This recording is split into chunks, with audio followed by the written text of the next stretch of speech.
leave. In or out? Brexit remains a controversial issue in British minds. I'm Isabel Bassett, and you're watching the 10 o'clock news. So what does the Brexit deal entail?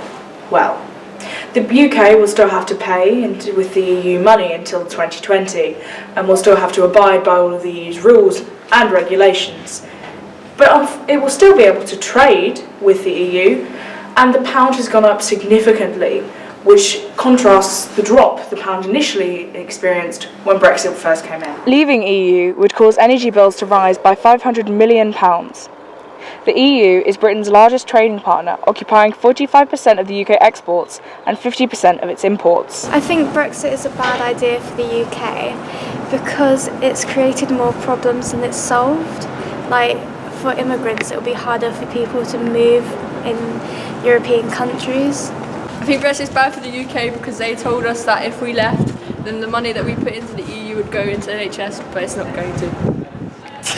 Well, I think Brexit is a bad idea because I came here 2 years ago legally, and I think just because you want to leave the EU doesn't mean you get kicked out.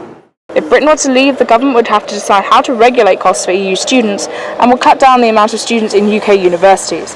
Along with that, the EU has allowed 200,000 UK students and 20,000 UK university staff to spend time abroad. Will the Brexit deal benefit the UK? I really can't see that it would benefit the UK in any way whatsoever. There seem to be no positives as far as I can see because they've made it time sensitive.